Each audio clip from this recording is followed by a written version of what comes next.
Good afternoon. My name is Gerald Caden, and I'm a professor of urban planning and design here at the Graduate School of Design, and I'd like to welcome you on behalf of the school, as well as on behalf of the various sponsors that I'll describe in a moment for this quite remarkable assembly of people that we'll be hearing later today, tonight, and tomorrow. The basic idea of this conference is a simple one, which is something we all know, something that we all feel, but something that we have to remind ourselves about in an age of the digital, which is simply that physical, tangible, material, corporeal, public space still matters. And it didn't really take 2011 to remind us of that, but who couldn't be reminded of that with what occurred in Tahrir Square or Zuccotti Park? So there's no live streaming of this conference, in part for technical reasons and in part because place does in fact matter. We will be addressing the subject matter over the next day and a half through 7 panels. And I won't rehearse the topics today or tomorrow because you have programs. And indeed, we won't even be providing audio biographies by our moderators of speakers because you have all of that very interesting information. Your participation, that is to say those of you who are not speakers or moderators, is encouraged. It's not mandatory, but we've tried to set up this room in a way that there would be more conversation, and we genuinely encourage that. The way the panels are set up is that each speaker will have generally 20 minutes to speak directly to you, and then there will be 15 minutes of engagement with the audience in conversation, and then finally 15 minutes of discussion between the moderator and speakers. So we get to the participants of audience sooner than later. Tomorrow there is a lunch. You do have to pay for it, but it's been put down to a fairly inexpensive price. I don't know exactly what it is, but there will be a lunch that you'll be able to purchase tomorrow between 12 and 1 o'clock, which is our lunchtime. Because conferences can sometimes fade out at the end in terms of an audience, I want to take this opportunity right now to thank the following entities and individuals. First, in addition to the Harvard Graduate School of Design, the other sponsor of this conference is the Dutch Ministry of Infrastructure and the Environment. It's been a long-standing collaboration on a variety of issues, climate change, now public space. And I particularly want to thank my partner in crime, Hank Oving. There you are. You'll see Hank Oving, but I want to thank the Dutch Ministry. They've been terrific. There are also co-sponsors. They're not sponsors, but they're co-sponsors, or they're supporters of the conference, and in particular, the Rachel Dorothy Tanner Memorial Lectureship Fund. I don't know if a member of the family is here right now, but in any event, we thank them. The Loeb Fellowship Program, and Jim Stockard, I see Jim over there, and Sally Young, terrific supporters of everything interesting at the school. And indeed, some of the speakers are former and current Loeb Fellows, and that's just a testament to this incredible program that we have here. Advocates for privately owned public space at the Municipal Art Society of New York is a supporter. I'm part of that. Alexis Taylor over there is part of that. And we work very closely with the City of New York, even though they're not supporters of this in terms of sort of directly, but they are, and Melissa, thank you for that. Of course, I can't imagine any conference without its speakers and moderators. They'll be thanked by all of you over the course of the next day and a third. And finally, and really, I don't want to say most importantly, but absolutely critically, a conference like this can't, of course, occur without those people who are not so behind the scenes. They're really running it. And Ben Prosky and Chantel Blakely and Emily Thompson, all 3 of them have been absolutely terrific collaborators on this, and I'm very, very grateful for everything you've done to make this possible. So, without further ado, let's begin. Susan.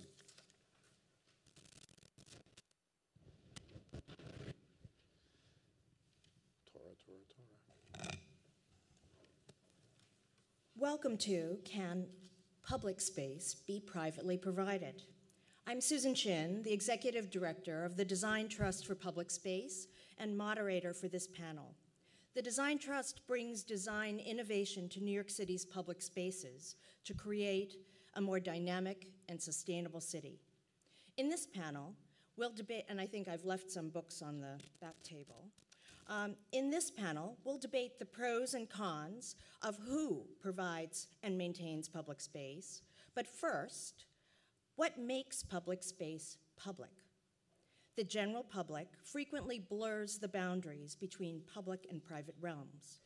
Public space is defined not only by being publicly owned and funded, but also by its public use.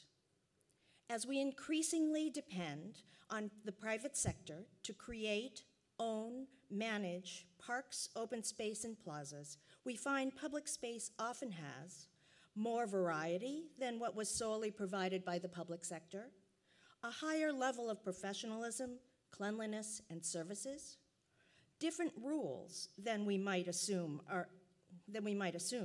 which are more restrictive, but in some cases, such as Zuccotti Park, they provided more freedom. This panel of experts will present a range of perspectives on this complex topic. A huge thanks goes to Professor Caden for organizing and chairing this timely conference. Now I'd like to introduce our panelists. First, in order of their presentations, Adrian Benepe, Senior Vice President and Director of City Park Development at the Trust for Public Land, and former Commissioner of the New York City Department of Parks and Recreation. Second, Holly Light, Executive Director of New Yorkers for Parks, and former Deputy Commissioner at the New York City Housing Preservation Development Department. And last, Professor Gerald Caden, Frank Bacchus Williams Professor of Urban Planning and Design at the GSD. Adrian?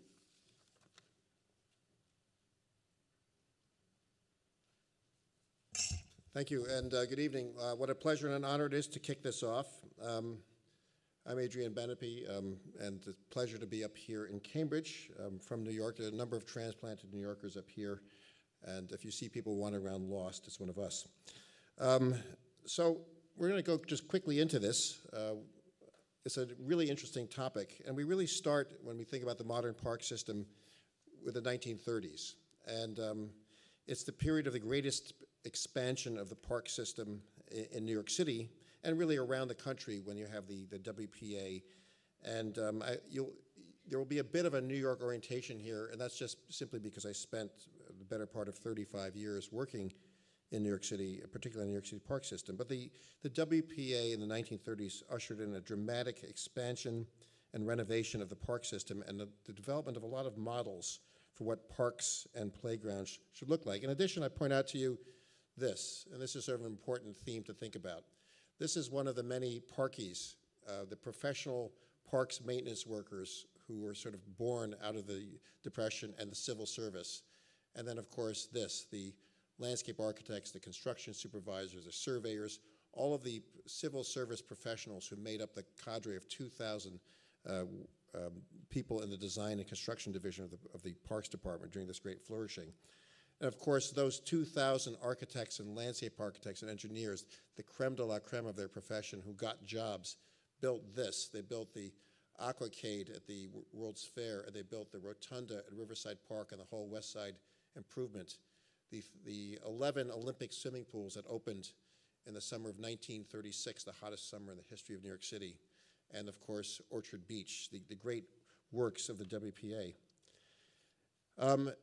All of that was done with federal money, and that's an important point to remember. The great expansion of the New York City park system and many of the national parks and city parks around the country took place with federal tax dollars, not with city tax dollars. That's a very important point, which I'll come back to.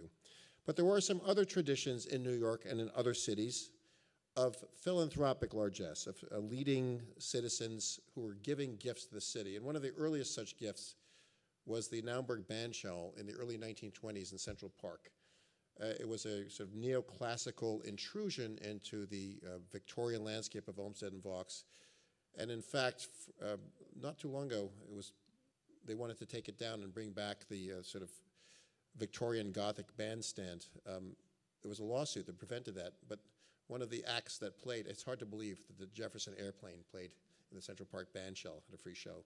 And of course, the Wallman Rink in Central Park, the Lasker Rink at the northern end of Central Park, and many others. These were gifts, often with a very large private gift that would be matched with some public money. And this was really the sort of the limit of private participation in public parks for many decades.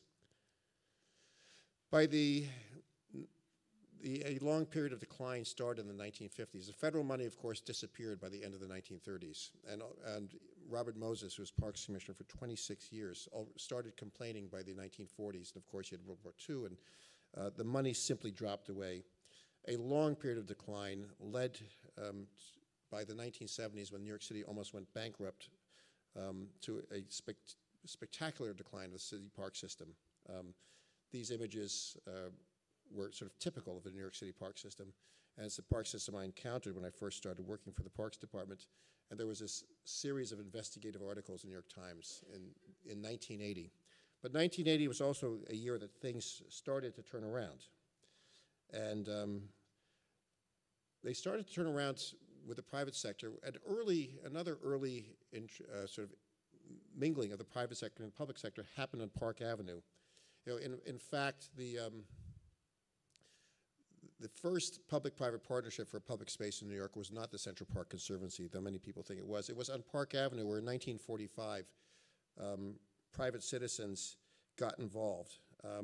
First, to sort of memorialize the young men who had died in World War II, and they started a tree lighting tradition to put up Christmas trees and light them up. And then in the 1950s, Mrs. Lasker, who also gave the Lasker Rink, was an advocate for urban beautification, said, we want to have flowering trees and flowers, and thus began a tradition of complete private support for the flowers and trees on Park Avenue.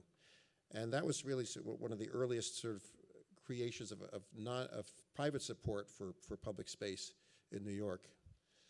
And then, of course, comes Central Park, really the great example of a public-private partnership for park, and what has become a model for many such models around the country.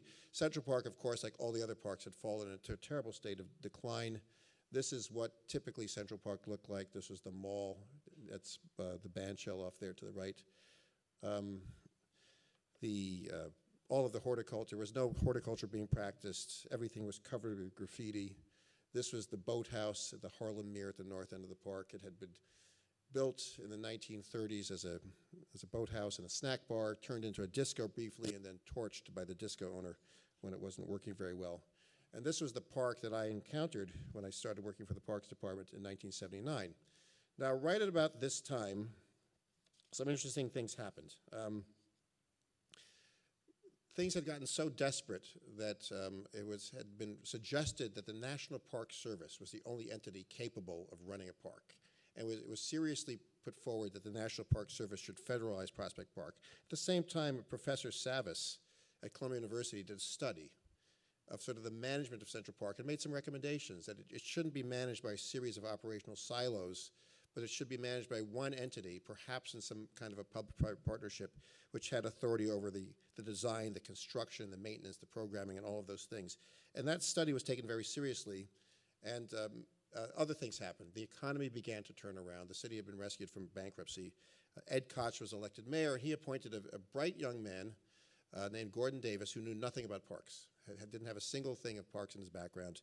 And he turned out to be only the most inventive park commissioner of the modern era. And one of the very bright things he did was turn to a woman named Betsy Barlow, now Elizabeth Barlow Rogers, who was running the Central Park Task Force, and say, I'd like you to run Central Park, and you figure it out. And didn't give her any particular powers to do it, and she had to figure it out. And she got together with three influential New Yorkers, George Soros, Arthur Ross, and Richard Gilder.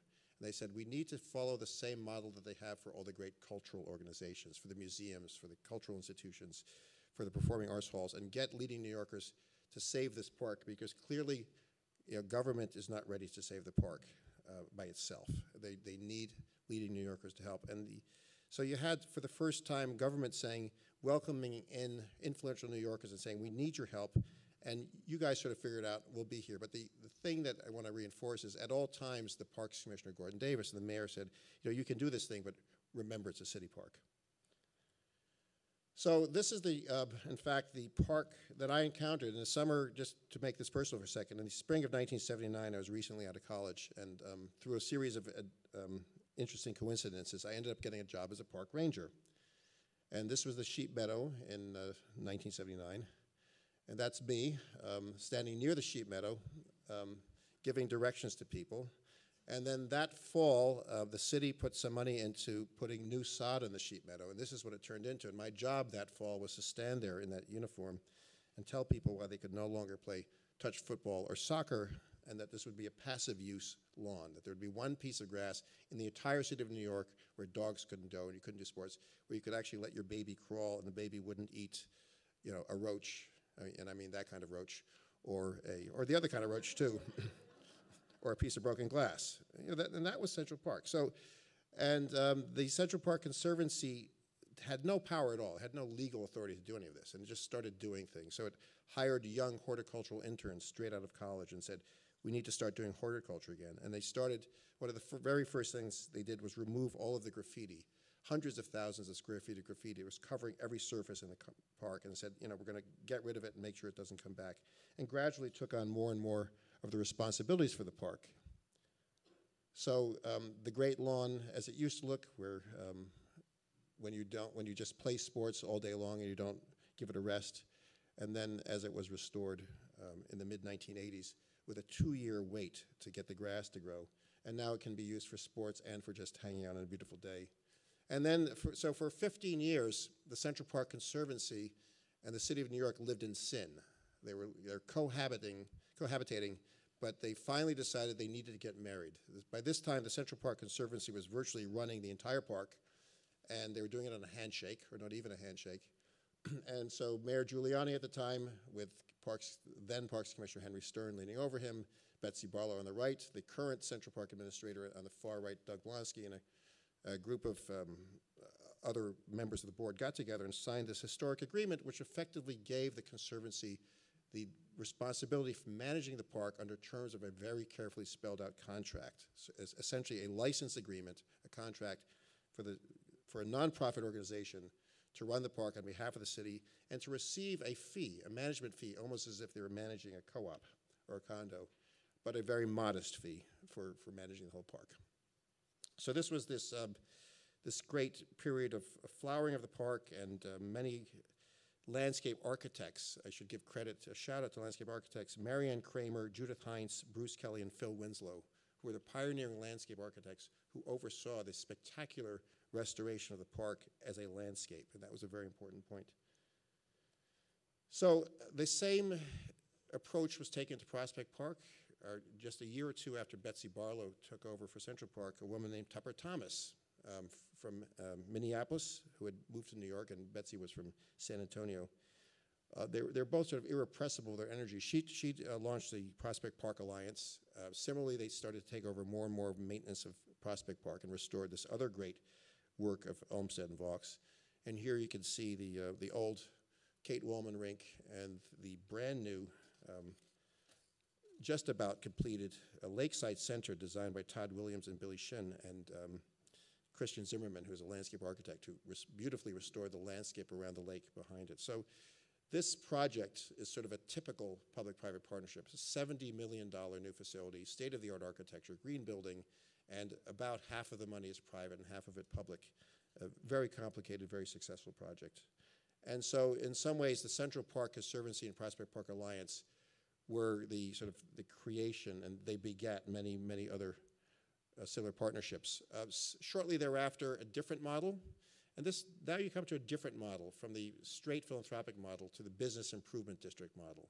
Bryant Park, as many of you know, was a needle park, and a place you only went if you wanted to buy drugs. For the most part, it was dangerous, it was dilapidated. It was at the very heart of the city, behind the New York Public Library. 6th Avenue is here, 5th Avenue is here, 42nd Street is here. So at the heart of the city, you had a public space that people didn't want to go into. And the first, as a business improvement district, the Bryant Park Restoration was created, later became the Bryant Park Corporation. They at first subsisted mainly on fees that were collected from the property owners in the buildings around Bryant Park.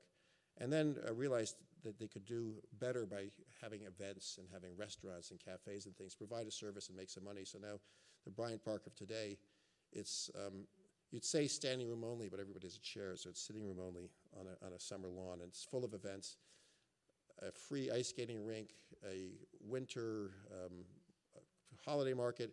But here you start to get sort of like, all right, to make this free skating rink, you have to have this very commercial thing. You know, what's the trade-off? Is that good or bad? It's a sort of constant state of tension between the city and the Bryant Park Corporation about what is the right mix of the money that you need to run this place. And by the way, there's not a penny of city money that goes into running Bryant Park. It's all from earned revenue and some modest fees. So that's one model, and there's some other business improvement districts that take care of a few other parks, but this is really the sort of the main one in New York. A different model at the Riverside Park Fund. And Charles McKinney, who was the first administrator of the park, who's sitting in our audience, also a landscape architect, was the first administrator of the park. And this was one where you had the Friends of Riverside Park, created primarily as a volunteer organization, neighborhood-based, to lend volunteer support to the park, with a separate executive director and a park administrator working together. And it worked quite well for 20 years, never at the scale of Central Park. Central Park is now a $30 million a year operation. Riverside Park is about a $2 or $3 million a year operation. But nonetheless, this great hybrid landscape of Olmsted and Moses came together, and these worn-out soccer fields were replaced. Well, this was actually an old asphalt playground replaced with a synthetic turf field. Riverside South, Park South gets built, and the old days of the Fireman's Monument being covered with graffiti and sort of a scary place for an urban sort of vigilante movie goes away. And now the two things have been joined. The Riverside Park Fund has become the Riverside Park Conservancy, and the park administrator runs both organizations. And so you start to see that various models in various parks. There are about a dozen parks in New York City that have a public-private partnership of some significance, then things that are sort of umbrella organizations for the historic house museums. The City Parks Foundation provides funding for programming aimed primarily at children and arts programs in underserved neighborhoods.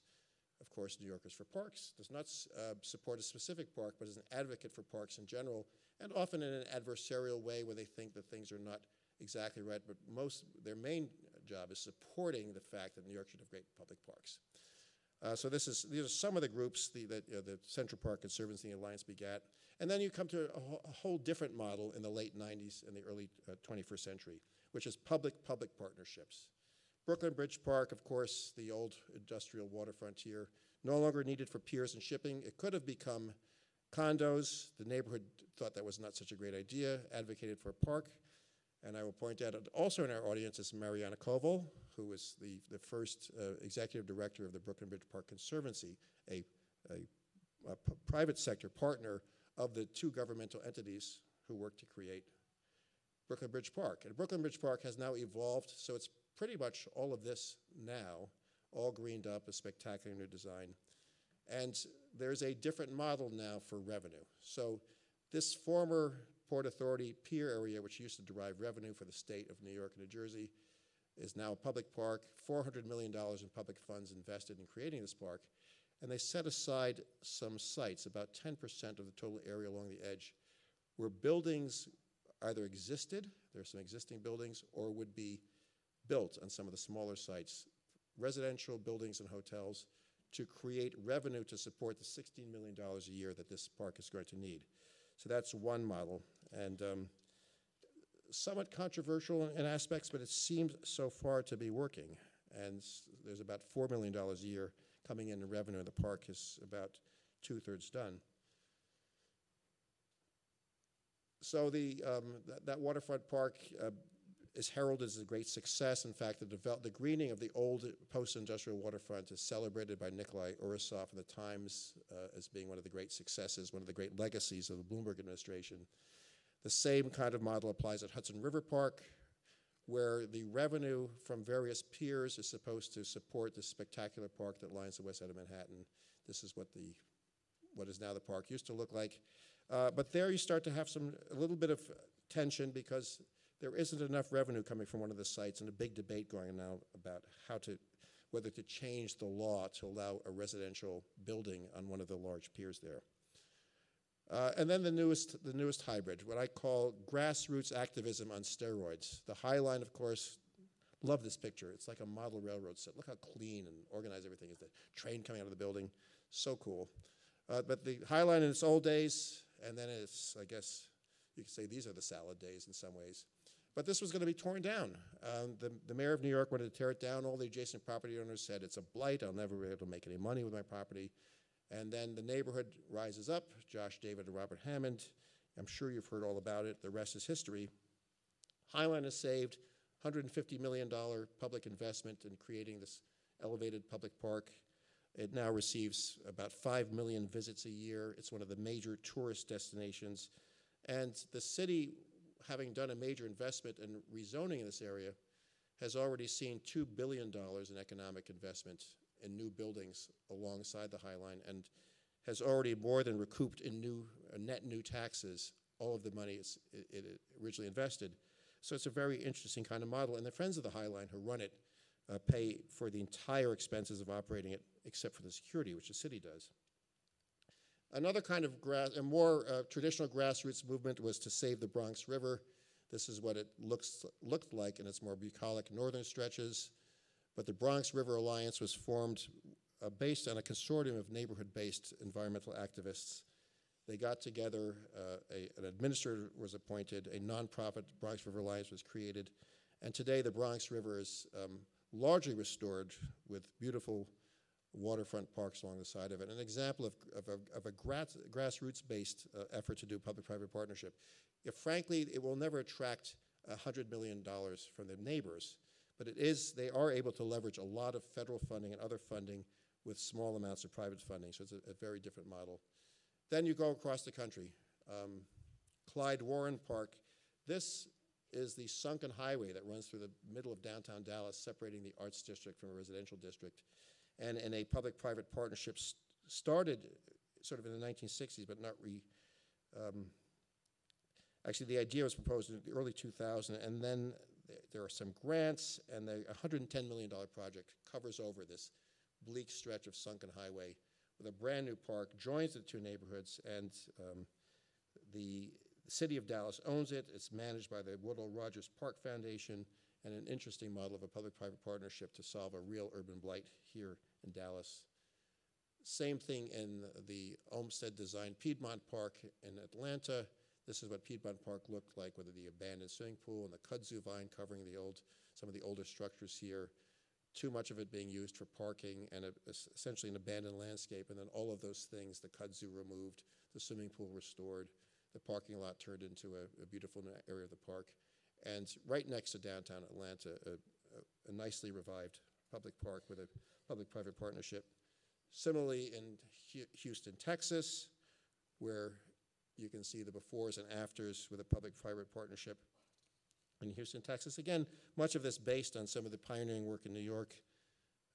Pittsburgh Parks Conservancy. I highlight some of the more successful parks conservancies, and not every city can do it. You need to have a critical mass of people interested in working and living and saving the downtown.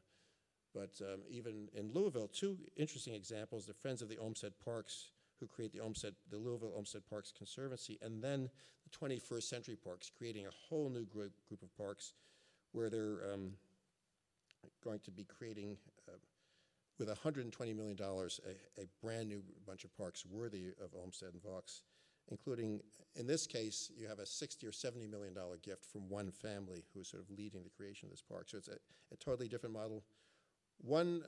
Only one slightly self-promotional project to talk about here. The wonderful example of the High Line in New York is being replicated to some extent around the country. So similarly, an elevated freight rail line in Chicago being turned into a linear park with a design by Michael Van Valkenburg Associates. And the Trust for Public Land is the partner here. We're leading the private fundraising campaign with the Friends of the Bloomingdale Trail and working with the City of Chicago and Chicago Parks and Recreation to create something that will be similar to the High Line, but much more recreational. So those are some of the examples. Here you can see some dollars and cents.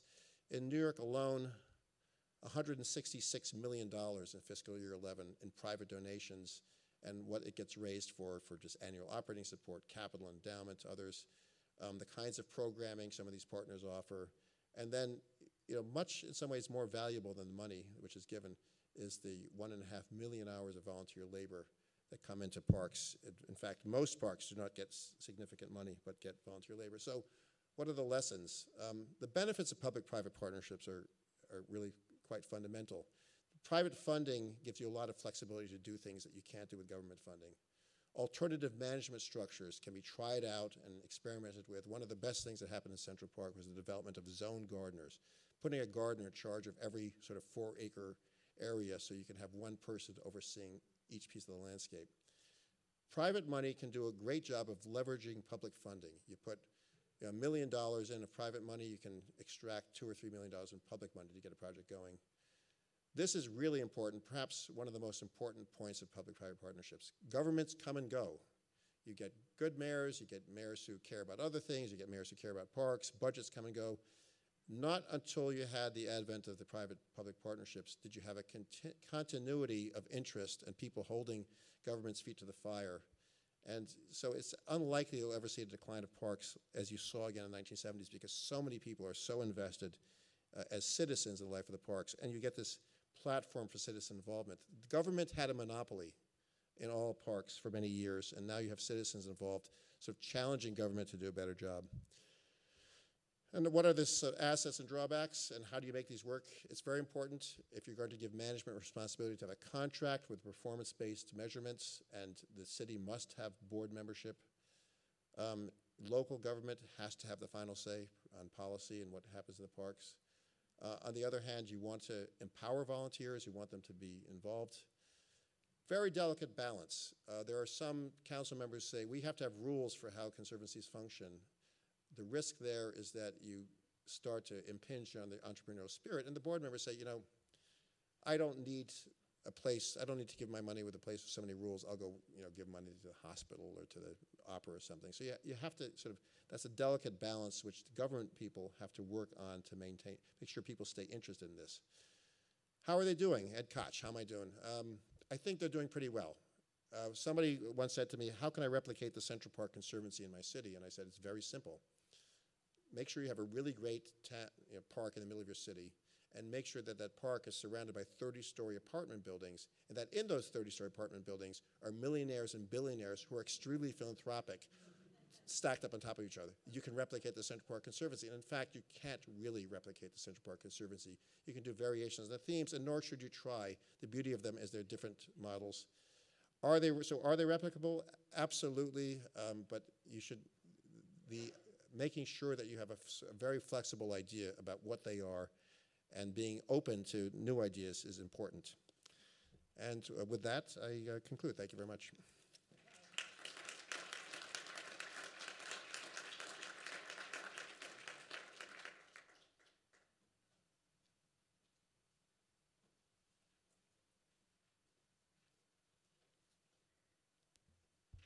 Good afternoon. Adrian and I rode up on the train together and discovered that we have many of the same images, and so I guess the good news is that we are quite consistent in talking about the history of New York parks and how we got to where we are today. So I will try to be a little quick in the introduction, but Gerald asked all of us to think a little bit about how parks and the public park system started, and a lot of this sort of came out of some of the reaction against as more and more people moving to the city, especially in the age of industrialization, realizing that cities were becoming pretty miserable places to live, and government starting to think about how to, in an altruistic way, I suppose, make them more livable. And so Central Park was completed in 1873 and was sort of a predecessor of the City Beautiful movement that was really the 1890s, 1900, of trying to build beautiful buildings and beautiful public realm for the citizens of cities. These are all pictures of Central Park. And then, as Adrian talked about, we moved into this era of parkland expansion in New York and elsewhere through the WPA program and through the force of personality of Robert Moses in New York. He was the commissioner of parks from 1934 to 1960, and in that time, built a tremendous number of parks, both for the state but also for the city, and moved it out into the outer boroughs, which was a huge addition for New York to move out and have meaningful parks. This is Orchard Beach in the Bronx, and Adrian showed this as well, Astoria Pool in Queens. And then we hit the 60s, 70s, and when cities in general had massive disinvestment, and that trickled quickly into the park system. You also saw this Harlem Mirror picture before. These are all Central Park photos during the 70s, and other parks too. Not anyone's favorite place to be at this point in time. And then we moved into the idea of public-private partnerships, and as Adrian said, Central Park Conservancy was certainly one of the early ones and one of the best funded ones. This is the founding of it, and also a large gift to it in the Dinkins administration later. And then where that has led to today is a concept that is rather popular in the Bloomberg administration, which is the self-sustaining park. This is kind of the concept that many of the flagship parks, the new flagship parks in New York, are operating under, which is the concept that the city would put much capital into building out parks, although the High Line also had a large influx of private funding in the build-out as well. And then the concept is that over time these should be able to operate in a self-sustaining way. So for the High Line, the Parks Department provides some security officers, and the city is in charge of maintaining the infrastructure of the actual trestle and the High Line foundation. But the Friends of the High Line maintain it. Concessions, they are allowed, which is a somewhat unusual, although not unique situation, that they will be able to keep the revenue of concessions in the park. But they're basically ultimately supposed to operate this without the city's involvement in the city money. Brooklyn Bridge Park, Adrian also talked about, is another example of the self-sustaining park, the idea being that this was modeled out in a very specific economic way in order to be sustained by the buildings that are built around the park and by event revenues, if that is applicable. So what are some of the concerns about the model?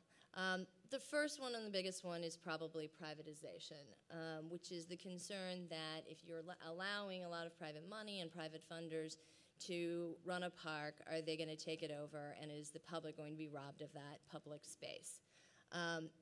One of the, I think, arguably most egregious examples in New York of this is Damrush Park, which is a park on the west side of Manhattan. Lincoln Center operates Damrush Park, and as part of a large effort to pump money into Lincoln Center as a cultural institution that was failing, this park has been used essentially as an event space, and the revenue supports Lincoln Center, which is great for Lincoln Center, and Lincoln Center does have some lovely open space, public spaces of its own, as you can see on the top.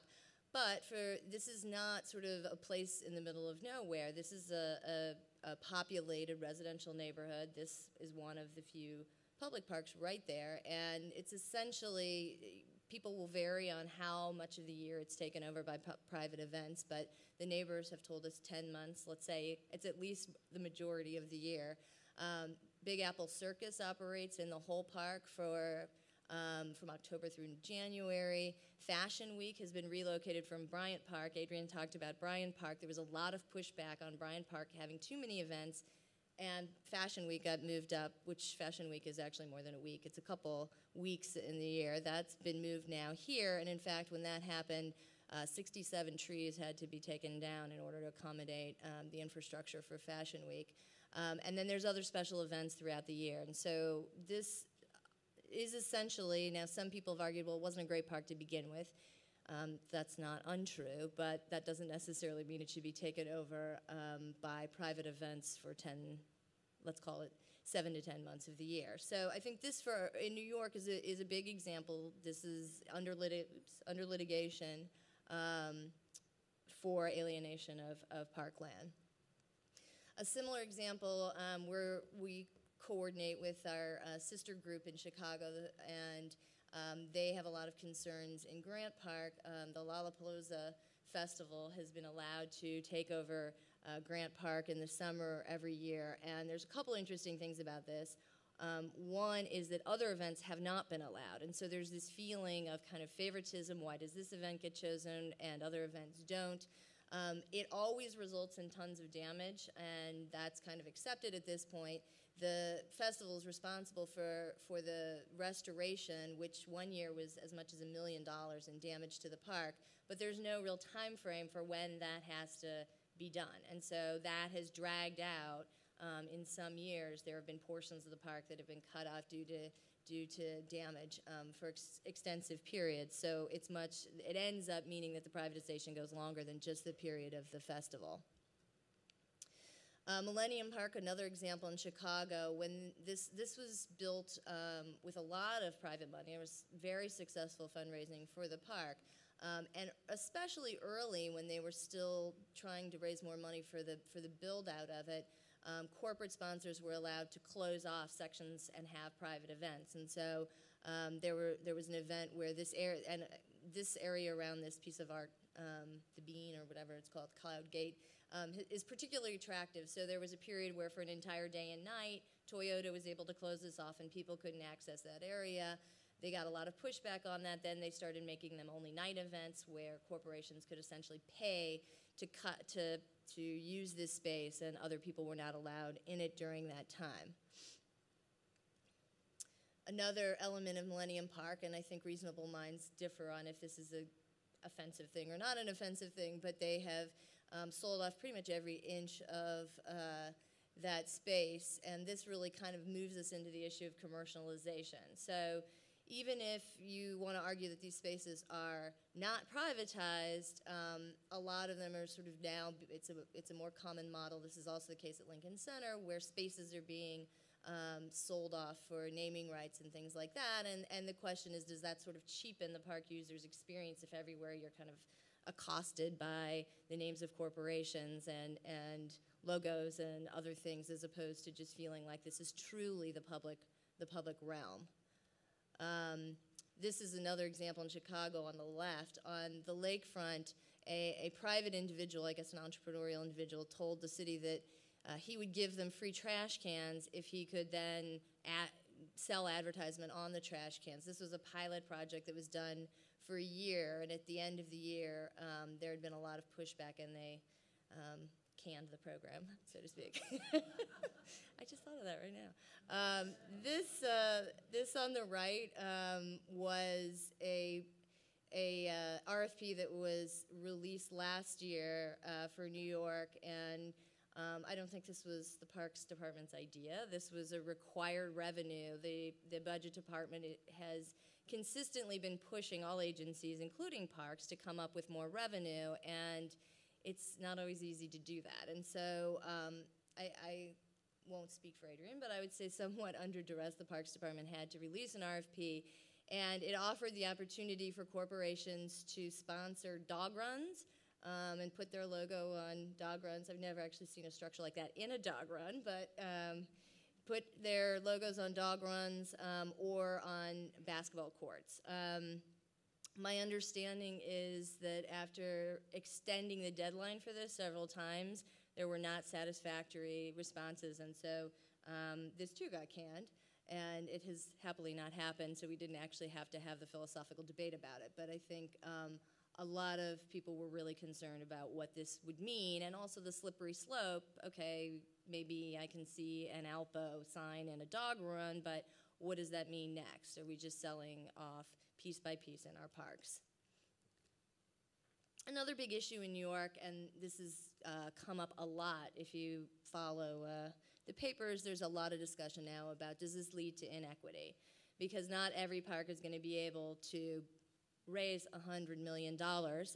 This press conference on the right was a recent gift by that gentleman, John Paulson, of $100 million to Central Park, which created a lot of debate in New York about why is this all going to Central Park, which is already so well funded. 70% of their budget come from individual donors. Why is that getting all of this money and the rest of the system is left out of that? and there's the rest of the system. So we're very focused in New Yorkers for Parks on neighborhood parks, and we do report cards on the conditions, maintenance conditions of neighborhood parks citywide. I give the Parks Department a ton of credit for, despite budget cuts year after year until this year, really doing more with less, literally, but nonetheless, you cannot keep up with 29,000 acres of parkland with limited resources if you're not getting that money wider spread. So right now, I think if we could argue that the private money that comes in is completely offset, and that public money then is not going into any of those parks at all and is being shifted to neighborhood parks, that's one argument. On the other hand, when people are giving private money to parks, they don't want to feel like they're just replacing public funds. And so often there's a restriction that you have to baseline what their current public budget is, and then this money will augment that. And so that has been a difficult debate and balance between just taking the public money out, which I think is what a lot of public advocates would say should be done, and what the funders expect, which is that they aren't just sort of bailing the government out. Another inequity question is, it comes up with Brooklyn Bridge Park, which is, that's great that these lovely waterfront market rate apartments can support a park in Brooklyn Heights, but it could never happen in a low market area. And so are you saying to us that we are only building new parks in neighborhoods that are wealthy, that can support it through real estate? And that has been a debate about this. The Bloomberg administration has put large capital money into other flagship parks in other parts of the city, but when you look at where new parks have been created, a lot of them, because of this self-sustaining park model, have been in places where either commercial rents, as in the case of Bryant Park, which is in Midtown Manhattan, or here, the residential can support it because of the market in those places. So it does beg the question, are we going to be able to find a structure for doing new parks in neighborhoods that don't have hot markets? And then my last point that I just hit on is the pragmatism of this. Does this self-sustaining park model actually work? And I don't think we know at this point. The furthest along in New York is Hudson River Park, which Adrian mentioned. This was started as a baby of Governor Pataki and Mayor Giuliani. Now we're in the Bloomberg administration, and he really doesn't take ownership of this park. It's not one of the parks that he spent a lot of time investing in. And this park has become somewhat of an orphan. And the problem is some of the early estimates for the operational costs that were supposed to be self-sustaining dealt with day-to-day operations, but did not dig into capital maintenance over the long term, particularly of a waterfront park. So we have pilings on piers that are now deteriorating, and those were not accounted for in some of the estimates on cost. So Pier 40 is now a huge debate. Adrian mentioned that there's now proposals to go back and think about whether we build housing or offices on Pier 40 to generate enough revenue. These piers were in big trouble. We were talking almost $100 million of pier damage and pier repairs needed, and that was before Sandy. Sandy did a lot of damage to the bulkhead here, and so there's at least $10 million of new damage to Pier 40 alone. So we're now looking at over $100 million that isn't anywhere. And the mayor isn't giving it, and the governor isn't giving it, and it is not self-sustaining. And to me, this really raises a red flag. We're continuing to pour hundreds of millions of dollars in capital into new parks, assuming that they're going to then ultimately be self-sustaining. But where's that private money going to come from is a real question mark. And I think today the High Line is a cause célèbre, but it's the job of an organization like ours to think about 50 years and 100 years ahead. What happens when von Furstenberg isn't giving money to the High Line anymore, and you have this precious park that is super expensive to maintain, and you saw what the neighborhood parks look like. I think that it raises a real question of, can this be sustained over time?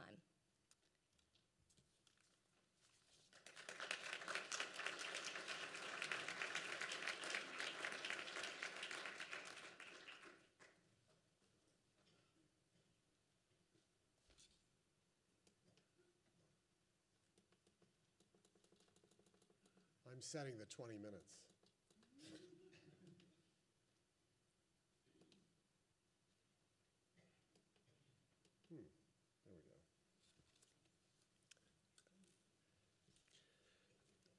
So I'm going to be talking about what I sometimes refer to as law's oxymoronic invention, privately owned public space, a grand experiment that started in New York City in 1961 when the city gave birth to this hybrid species of public space, POPs, it's sometimes referred to. And it's POPs because it involves private ownership, which continues to reside with the developer and successor owners of the space itself. But by law, the public has access and use. The parent of this conception, this hybrid species that was born, was the New York City 1961 zoning resolution and something called incentive zoning, in which essentially space was traded for space, but it was two different kinds of space. The city would allow developers of office and residential towers to build buildings larger than otherwise allowed under the zoning, if in return they agreed to provide public space, plazas, arcades, through-block arcades, indoor spaces, and a variety of other typological categories of public space. By quantitative measure, the program in New York City has been a great success. Indeed, as of today, there are roughly, although we don't know exactly, 525 or so privately owned public spaces at about 340 or so commercial and residential towers, principally in downtown, midtown, Upper East Side, and Upper West Sides of the city. By qualitative measure, however, the record is not so rosy. In fact, it's quite mixed. There are good spaces, to be sure, but there are a lot of bad spaces. And in addition, there are a lot of privatized spaces, which are bad privatized spaces, although most of the privatized spaces are, in fact, good spaces. Well, the New York story spread around the world, and indeed, not only in the United States do you find privately owned public spaces, but you find them in Tokyo and Osaka and Melbourne and Santiago and London, and places everywhere. And the record is actually quite similar. I'm going to be talking about the New York record and ask the question, why in New York City and why elsewhere does this program fail to achieve quite often more than a sort of mixed record? Is it the laws that create the programs and the spaces? In New York, was it the law's administration by city officials? Or, most provocatively, is it in the very DNA of privately owned public space, this odd kind of marriage? Well, luckily for us and for me, we have an actual study that was done that I was involved with the New York City Department of City Planning and the Municipal Art Society of New York. That collaboration resulted in a major research study looking at all of the privately owned public spaces built in New York from 1961 to the year 2000. That research produced a book that I wrote with the assistance of the City and Municipal Art Society. And finally, that knowledge was taken into action in a variety of arenas with the Department of City Planning and also with a small non-governmental organization called Advocates for Privately Owned Public Space, now based at the Municipal Art Society. So let me talk about the goals of the study and then show you the work that was actually done. The study that was done at the end of the 1990s, culminating in the year 2000, had two principal goals. First, to establish a baseline of data, and in particular legal data about the spaces. Unbelievably, the city in the late 1990s and the public at large did not have accurate information about how many privately owned public spaces had been produced pursuant to the zoning resolution. There was an idea, but no complete accurate inventory and no complete and accurate record on what legal obligations attached to the various spaces. Indeed, I suspect and know that many owners were not completely sure about what the obligations were. So the study actually completed that inventory. It was a laborious process. I liken it to basically a forensic legal and planning analysis. Imagine going back and figuring out in 1967 what the city did with regard to this space, whether or not chairs or trees or something else were required in an indoor space. It was a quite remarkable kind of exercise and one that I will never do again. The second research methodology involved variations of post-occupancy evaluation, which meant going around and studying the spaces.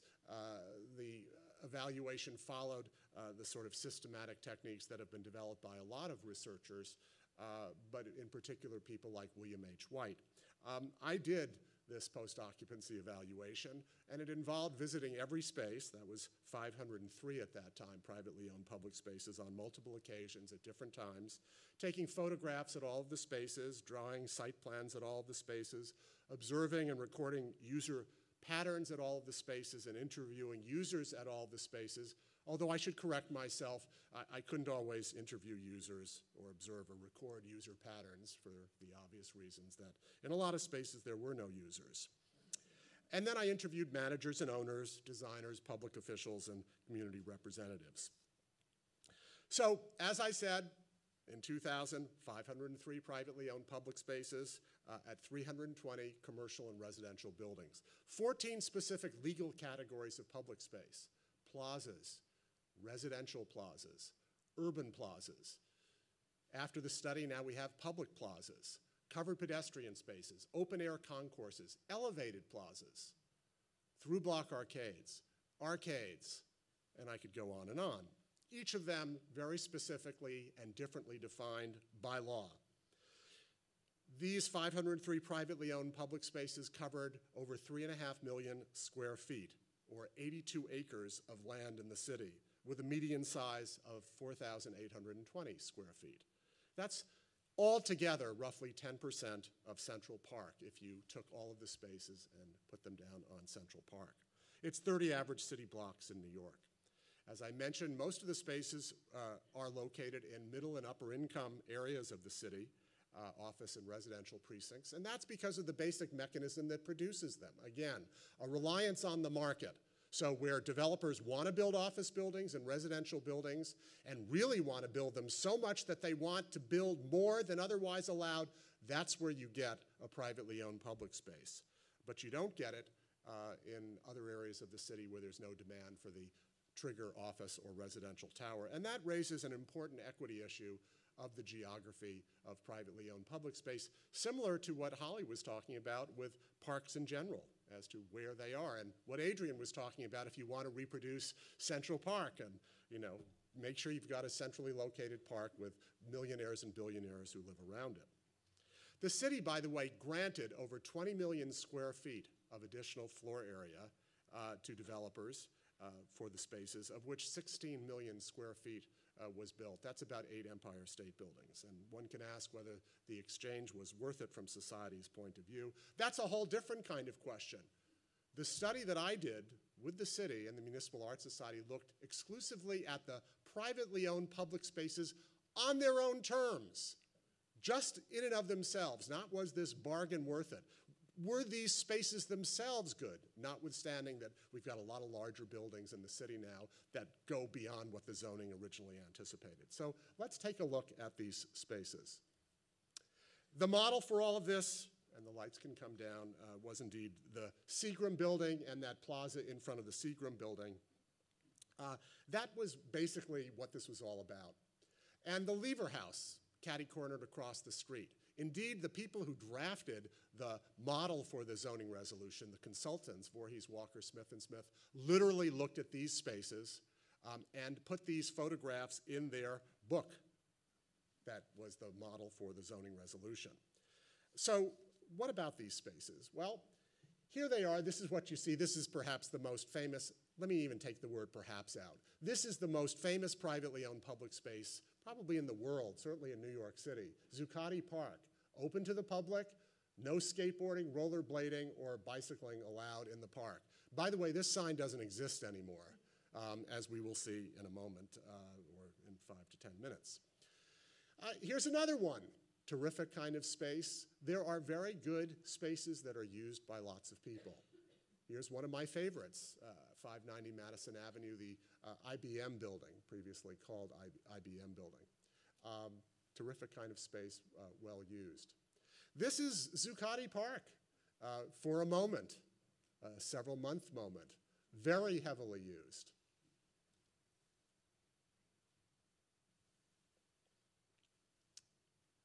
But this is the bad space. And indeed, in the exercise of reviewing all of the spaces, we classified them into 5 categories based on, indeed, an evaluation of their usability. A destination space, which is good for users from outside as well as inside the neighborhood, that was 3% of the 503 spaces. A neighborhood space, good for users from the neighborhood within a 3-block radius, that was 13%. A hiatus space, good for brief stopping. If you want to just sort of stop for a moment, you're on that side of the street. That was 21% of the spaces. Circulation spaces that got you dry from point A to point B more quickly, 18%. Well, you may not have been adding up those percentages, but it leaves for marginal space, which was a political adjective as opposed to the real adjective, which was simply bad space, 41%. 41% of the 503 privately owned public spaces. So this is a plaza. The developer received 10 square feet of rentable space above in its building in return for this space. You can say, what space? Well, if you sort of see the sidewalk line right here, this is bonus plaza space. This is all bonus plaza space. 10 square feet of floor area in the building for every square feet of that. This is completely legal, bonus, usable plaza space, especially if you wear steel pants. And so is this. This is an arcade, by the way. 3 square feet of bonus for every square foot of that arcade. How did that happen? Well, undemanding legal standards are really more at fault than anything else. No one was doing anything wrong at any level, but the developers weren't. A plaza was defined as an open area accessible to the public at all times. Aha, public space. Not less than 10 feet deep, measured from the front lot line, not at any point more than 5 feet above, nor more than 12 feet below the curb level of the adjoining street. Well, where's the rest of the definition about the seating and the landscaping and everything? Doesn't exist. In fact, this argues for, is this a good thing or a bad thing? Obstructions. The standards were ambiguous. Obstructions generally were not allowed. The idea was to have vacant, open space. So water and arbors were allowed as obstructions, but what about something like this? And nobody really knows the answer. Landscaping. Well, that looks nice, but is that really public space? It's visual, it's nice. By the way, this is public space, bonus. This is public space, bonus. A porte cochere, really shared. Oh, that's a different spelling. This is public space. And I'm going to show you this sign. And I don't like to read out loud a PowerPoint slide. I think that's sort of not the purpose of a lecture with PowerPoint. So these are, however, rules of occupancy of the plaza. By the way, it's not a plaza. It's an arcade anyway. It's carelessness. But my favorite line, let me see if I can get to it. It's the second to last line. And yep, that's right. If you provide something like that, that's what you're going to get. Look, there was a very hazy conception of public space from the beginning. The idea was to have a visual kind of space sitting in front of towers, the so-called tower in the park, tower in the plaza model. But this is what you get. Now, we have an exciting experiment that occurred from 1961 to the present, which is in 1975 and thereafter, zoning reforms that were introduced by the Department of City Planning starting in 1975 and continuing through the remarkable administration of Amanda Burden, who currently heads the City Planning Department, introduced tougher, better legal standards, and those standards dramatically improved the quality of public space in terms of usability. Indeed, there's a chronological fault line that's very easy to see starting in 1975. So signs would be required.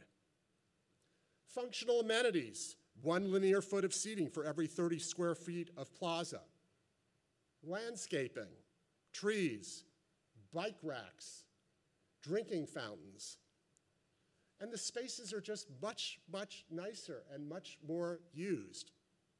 And that leads to the irony of the second major finding of the study. And that's a finding that a substantial number of spaces have been out of compliance with applicable legal requirements in ways resulting in privatization of the public space. And based on field surveys that were conducted in 1998 and 99 of all privately owned public spaces, roughly half, 50% of all buildings with a space had a space apparently out of compliance with applicable legal requirements in ways resulting in some degree of privatization. This is what I call privatization through operation. And it is indeed those 1975 and beyond spaces that end up being privatized. The better initially designed spaces are overrepresented in this class. Why? Well, higher quality begets use. Use begets owner backlash, and owner backlash begets privatization. It's very, very hard, by the way, to really need to privatize the initial spaces, the bad spaces, because people tend not to use them anyway. So they're privatized by, in fact, design. Well, the mechanisms of privatization fell into three major categories and continue to this day. The first one is denial of access. So here's something that's just nothing. It's not a public space. It's still not a public space. It just became a public space. And that's the space. To have that in a dense city like New York is a great amenity for people. Obstructions are denial of access. This is Trump Tower. There are privately owned public spaces on the 4th and 5th levels of Trump Tower. In fact, the entire retail space is a privately owned public space. I know most people thought it was a retail mall, vertical retail mall, and I could say more about it. But in fact, it is a privately owned public space. The building is larger than it otherwise would have been.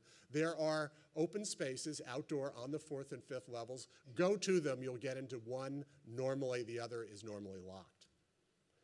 Obstructions. This is the back of that water element I showed you. And you place that there and nobody can walk along. I did because I climbed over.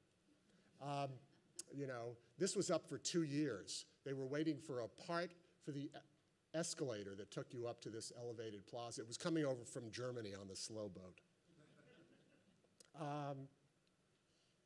Hard to read. There's actually a plaque there, an identification sign. But it's behind vines. Not anymore. This one, today is covered. It's another Trump building. I mean, it's not Donald Trump. That's not the point. But, here the law was careless. Didn't specify really where the signs had to go, that they always had to be visible.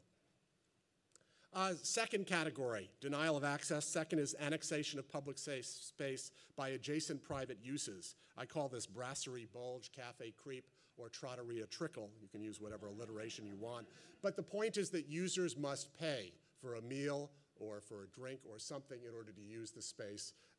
This is illegal. There was a whole restaurant. This is, by the way, where the Apple store is now in New York, for those of you who know, across from the Plaza Hotel, right next to Central Park, southeast corner. There was a restaurant just sitting here for years and years and years, 100% illegal, right smack in the middle of a privately owned public space. No one did anything about it. It's sort of like, well, I don't get that. Bendel's department store. I'm going to now show you a space that's supposed to be free of all retail sales activity. There it is. It's a department store. Look, I love department stores on Fifth Avenue. But let's be clear. Now, the rules have now been changed on this so that now it's been legalized. But for years and years, it was illegally occupying that space. And illegally, by the way, placing some of its wares of sale in front of René Lalique windows, which were supposed to be completely unobstructed. Finally, diminution of required amenities. Here are spikes. These spikes are illegal, unlike the spikes I showed you originally. And that bench there, that was a required amenity in Trump Tower. It's now, there's a sort of Trump sales area here, and the bench is actually gone.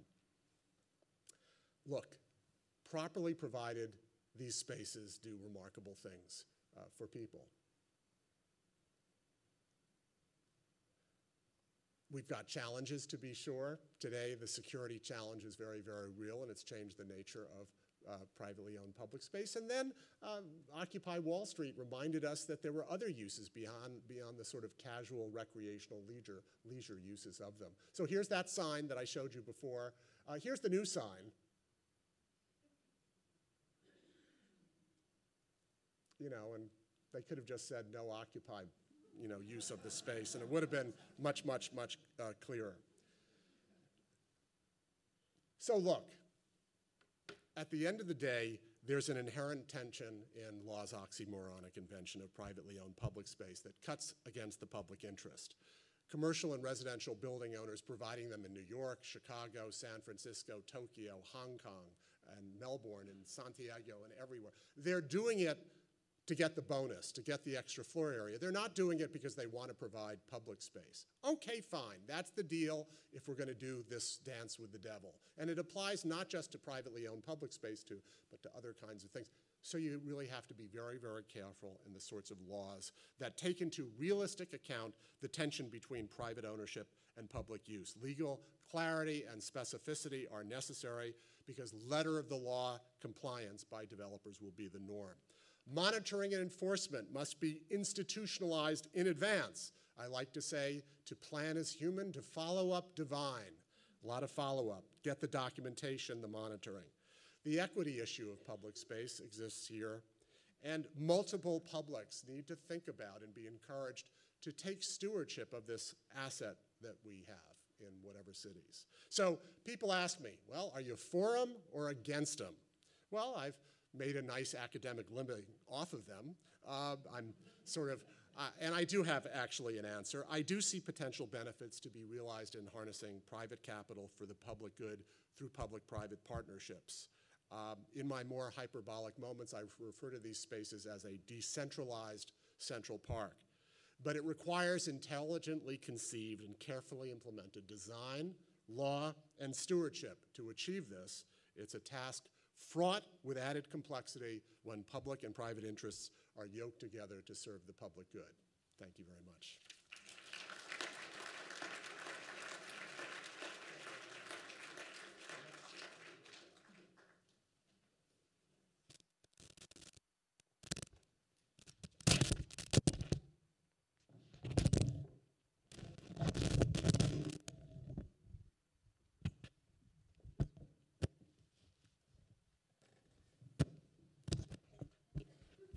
Are we on? Yes. So I'm sure you all have questions.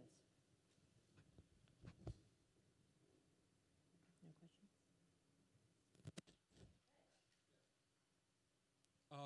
We think privatization is done by designers, trying to control and limit use by designing things that are more to look at than to be used. And that was done a lot in those plazas. I studied those plazas with Holly White, and you could quickly tell whether the design was meant to be used or not to be used. What do you think about that? Like Brooklyn Bridge Park, Pier 6, with a perched wetland and isolated little enclaves of parks where one is a swing set and the other one is a slide and then some water and a removed, it's not cross-generational. It has this kind of narrow use and narrow outcomes. And Fred, are you addressing it to the whole? Yes, to everyone.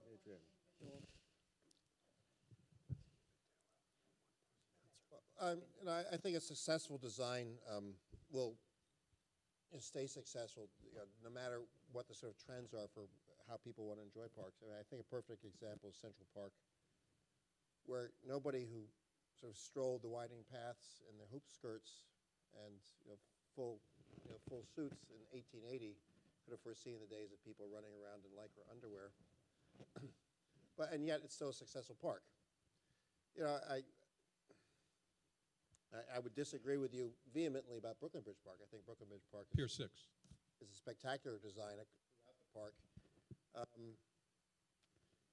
Well, which part of Pier 6? The whole part, the entire part. Look at the buildings. You can't, if you think there's a restaurant there.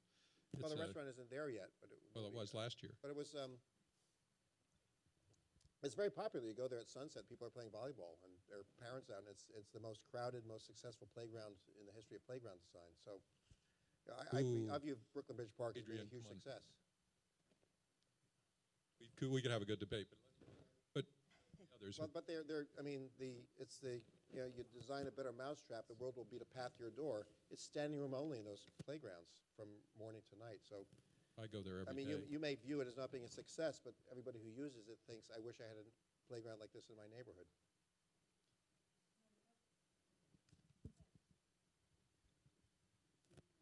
Wait, please.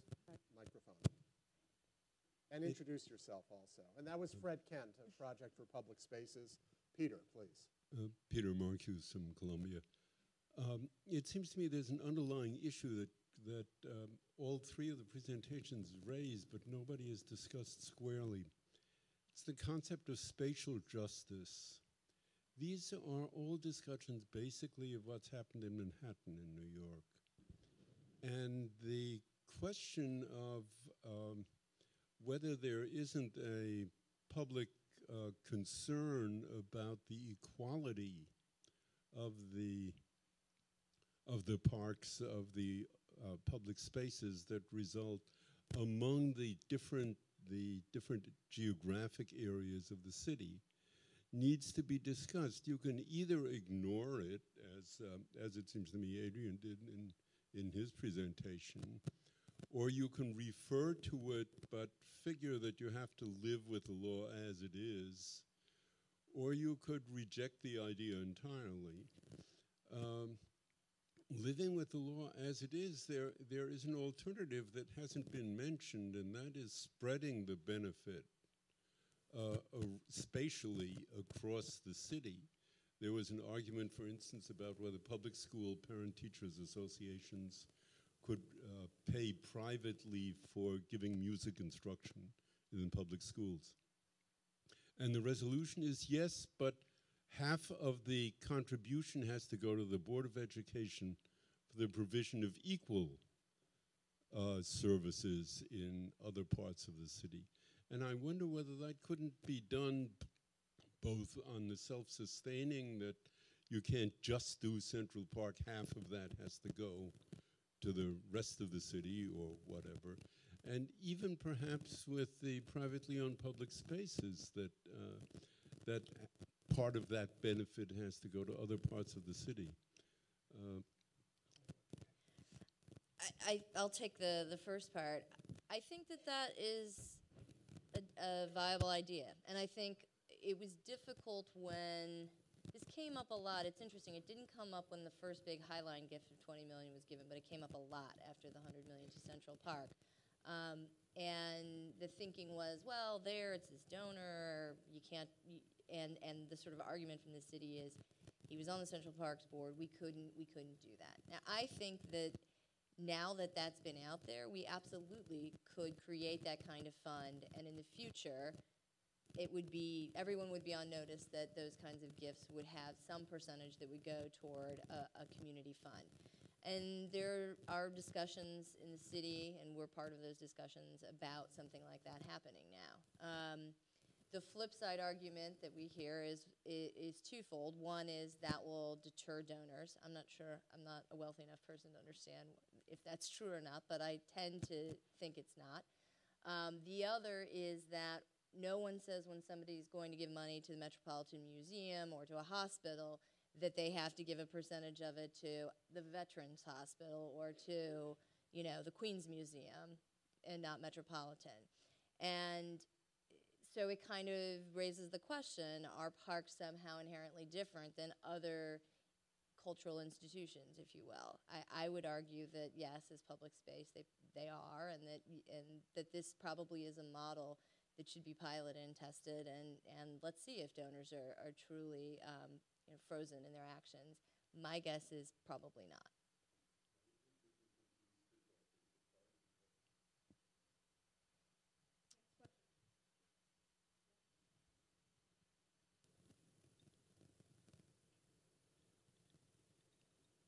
Yeah, I was just wondering, whenever a well-designed, I'm Heather Remoff, I'm just an interested citizen. You don't have to say just. I was wondering, it seems to me that whenever a well-designed public space is created, that the site values of the property around it go up. And I wonder if, for example, in New York, there's any attempt to look at land value and recapture that increase in site value through some kind of a land value tax that could be dedicated to parks not just that particular park, but other parks. Is there any attempt to do that? That is my question. I can, but why don't you? Well, it's an interesting question. Some cities have a tax just for parks. So the city of Chicago is the Chicago Parks District, and they, just like many cities or towns, collect an extra tax for your schools. Chicago collects an extra tax for parks, which is great. And so many park systems say, this is a wonderful thing, and I wish we had this. The problem is that you're limited to just those taxes that you collect. And if the rate doesn't go up, you only have that amount of money, and it can't be changed. Now, the issue of whether you could say, for example, around the High Line or around Hudson River Park, your property values have gone up, therefore we should take part of the increased value from your properties and put it toward other parks. That's a really interesting question. And in fact, because of the troubles they've had at Hudson River Park, where they're not getting any tax dollars at all going into maintenance of the park, they've said, we'd like to have the property owners form the equivalent of a business improvement district here. So for the 3 blocks going east of Hudson River Park, everybody pays a little bit of money, like a bid fee, but would go to the park and to the medians of the street because there is no public money going to the park. So they're looking at it on a local basis. So you could look at a local basis, you could look at a citywide basis. It's very tricky to collect taxes from residential properties, extra taxes, because you have different kinds of residential properties. You have co-ops, condos, and rental buildings. Yeah, but based on the land, the owner of a rental building cannot pass on increased taxes to the tenants of a rent-controlled or rent-stabilized building, which is a big issue. So it's a very tricky issue, but that might be one, in fact, a smart way of looking at how to get some kind of equity there. And I think just in the idea of sharing the wealth, I fully agree. I think the trustees of Harvard University should take half of that $34 billion endowment and give it to University of Massachusetts. What about Columbia? Columbia, sorry. I want to add one thing onto Adrian was talking about the neighborhood improvement district concept. I think that was floated in the High Line and rejected by the neighbors at the High Line, and there's a ton of pushback in Tribeca right now for the Hudson River Park, and I think it's a really interesting question. Now they have this beautiful park, and both in relatively well-to-do areas, and the neighborhood feels very entitled and very upset about now having this assessment that might be imposed on them. I think it's been, when bids have worked, it's because like in Bryant Park and Madison Square Park, the parks were in terrible condition. And then people came in and wanted a beautiful park. It's very difficult to impose it after you have something and feel entitled to have that public asset.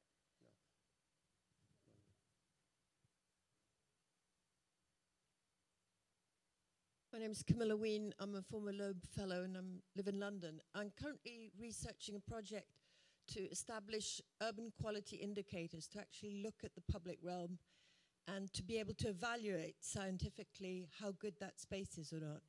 One of the things we saw a lot when I was advising the Mayor of London on the quality of developments that were coming forward, we had very scientific methods for evaluating the quality of the buildings.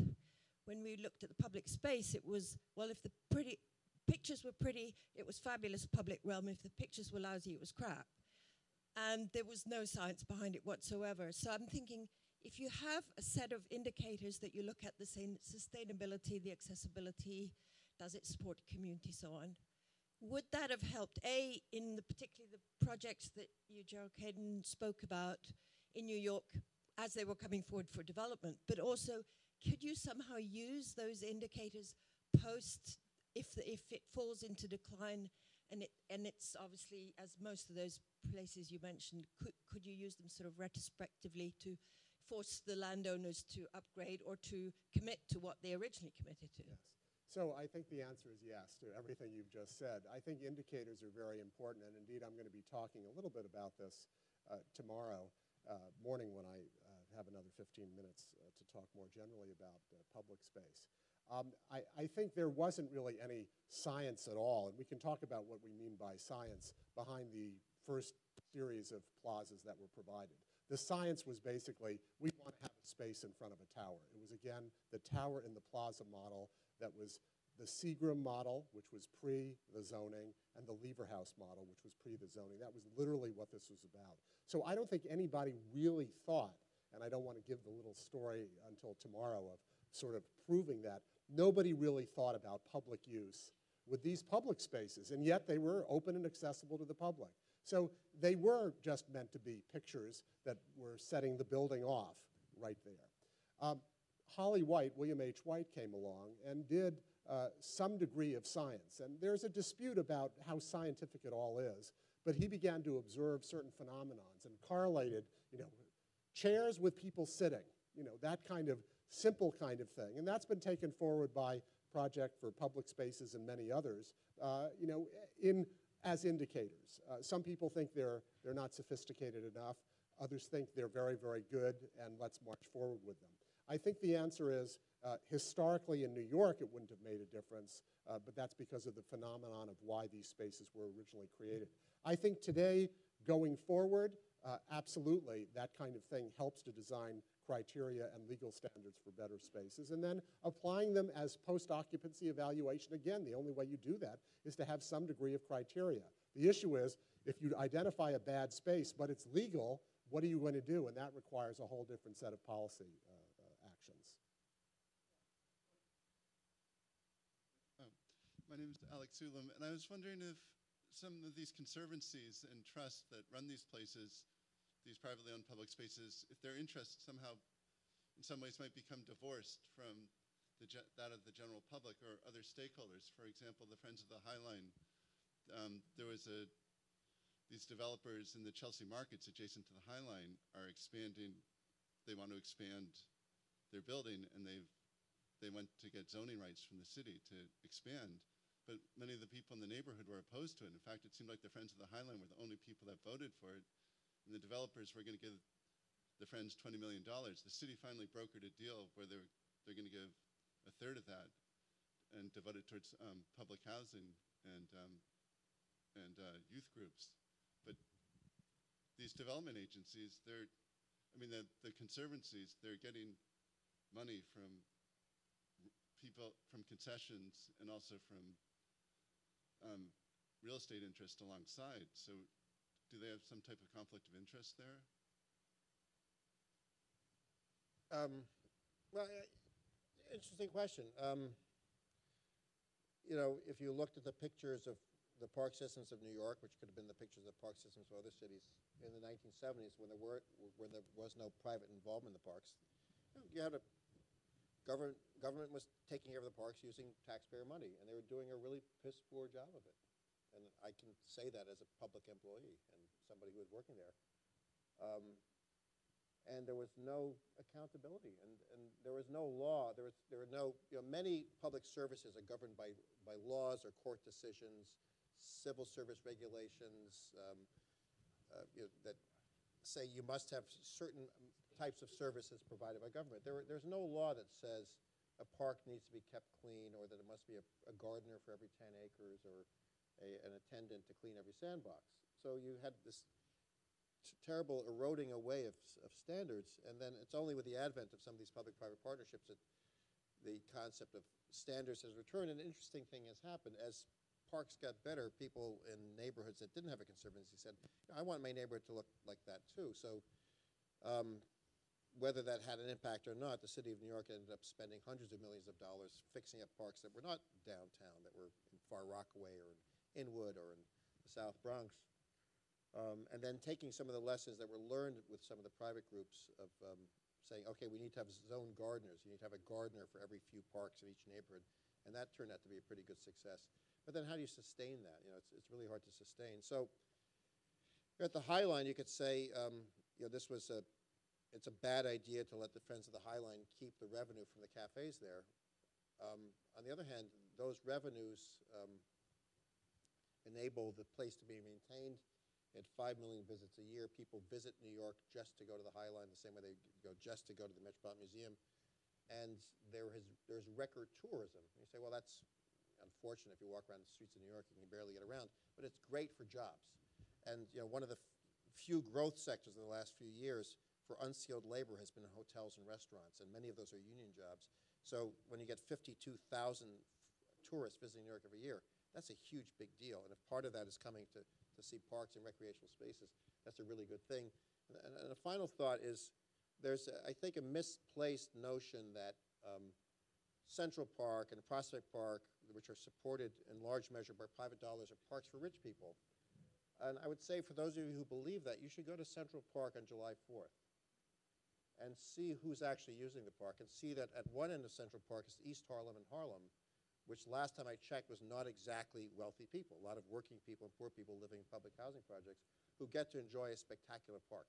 So there's no means test to use these parks. And you know, my argument would be, yes, some parks will be much better. You know, Madison Square Park is very well taken care of, and St. James Park in the Bronx not so well taken care of. But because there's no city dollars going to taking care of Madison Square Park, the scarce city dollars can go to St. James Park in the Bronx.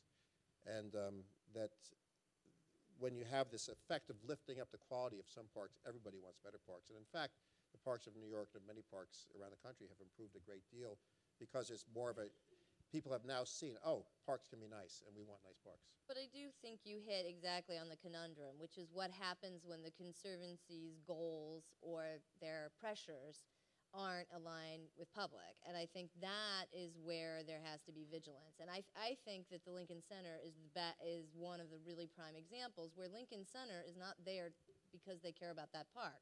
They're there because they care about Lincoln Center and keeping it open and keeping it sustained. And that park is sort of, you know, is raising money on behalf. And obviously that's, I think, a place where there's not an alignment between what the Conservancy's goals are and the public's at large.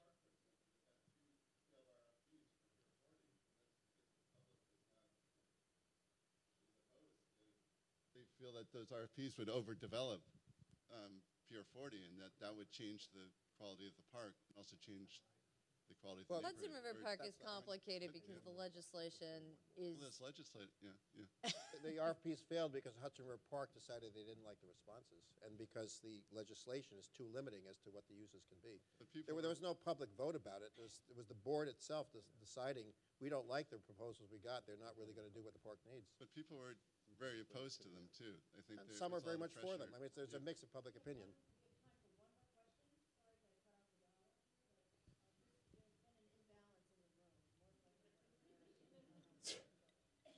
The Marcuse rule. I'm Barbara Cos-Paley, Art Assets. My question is about tension. And I think if we look at the High Line as an example, it took 20 years of wanting to tear it down and a group of citizens that got together to fight for it and to keep it. And I think that tension is very, very important to how we think about public spaces, how we use them, how they're used by not just the public that lives around them, but how they become destination and part of community. Community is international today. So I'd like you to talk about a little bit of the tension that goes into the making of public spaces and the remaking of public spaces and recycling detritus that we have. We have a viaduct that goes around the 230 Park and the Pan Am building. We're looking at rezoning that piece of Manhattan, 78 blocks. What's the tension that's going to create a wonderful space for those of us who live around there and work around there, and those of us who come to New York City for work or play?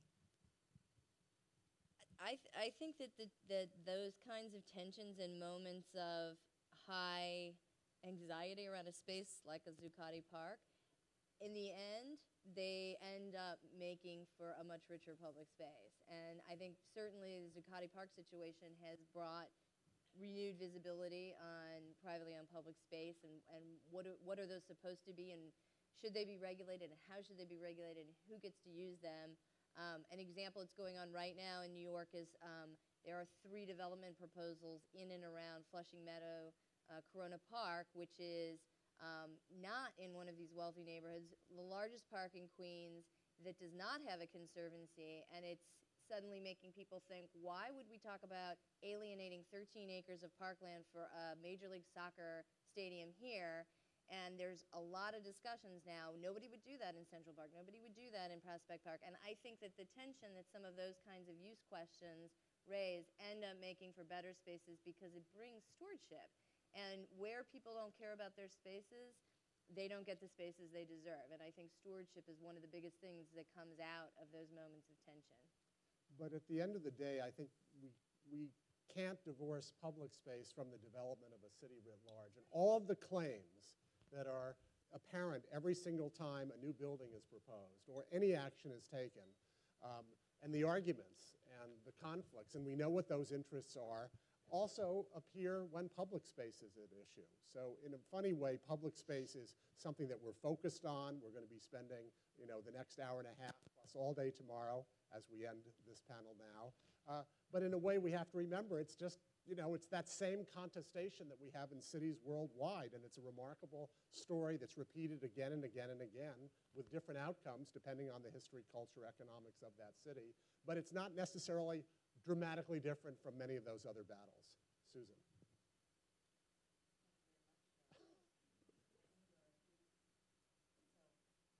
Do I get one last question? Nope, we're at the end. We're at the end. All right, so thank our panelists, and yes.